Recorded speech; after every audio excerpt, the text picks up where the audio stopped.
Status Selat Hormuz kini menjadi perdebatan panas. Di satu sisi, diplomasi Iran mengatakan bahwa jalur ini masih terbuka untuk pelayaran internasional namun dengan berbagai protokol. Namun di sisi lain, realitas ekonomi mengatakan hal yang berbeda.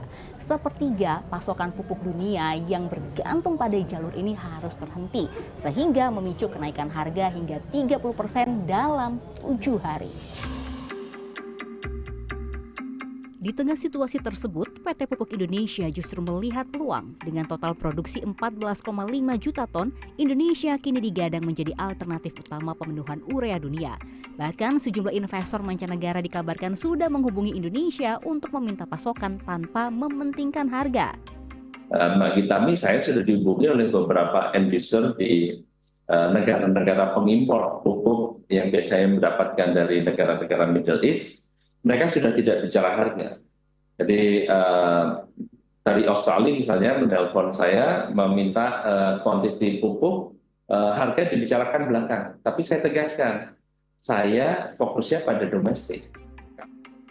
Adapun alasan Indonesia tidak khawatir dengan kenaikan harga pupuk global karena bahan baku vital seperti potas dan fosfat didatangkan dari jalur yang tidak melewati Selat Hormuz, melainkan diimpor dari Belarusia, Rusia, Kanada, Mesir, dan Afrika Utara. Ketahanan ini semakin kokoh dengan realitas di sektor pangan inti. Menteri Pertanian menyatakan stok beras nasional saat ini adalah yang terbesar sepanjang sejarah Republik. Dengan cadangan 3,7 juta ton, gudang-gudang pemerintah bahkan tidak lagi mampu menampung hasil panen hingga wacana impor kini berganti menjadi rencana ekonomi ekspor. Kita akan ekspor, doakan mudah-mudahan tidak ada. Nanti aja kita sampaikan itu sebenarnya, apa-apalah beberapa hari ke depan. Kita ekspor beras 2.280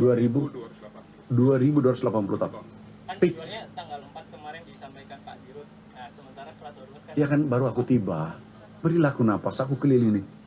Cek. Pastikan bahwa produksi beras aman. Kita harus pastikan dengan kondisi geopolitik yang tidak menentu. Ini hampir pasti harga bahan baku bisa naik, pupuk. Makanya kita antisipasi pangan kita cukup, protein kita cukup, Indonesia aman.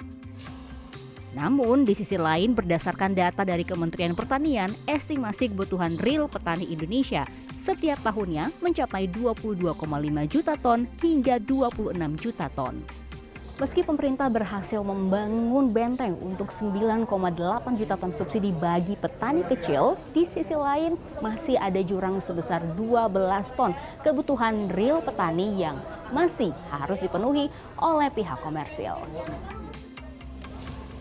Di luar perlindungan subsidi ini, belasan juta ton pupuk tersebut harus bertarung dengan ancaman lonjakan harga global akibat geopolitik yang terjadi di Selat Hormuz. Gita Meningrum, Nabil Haris, Jakarta.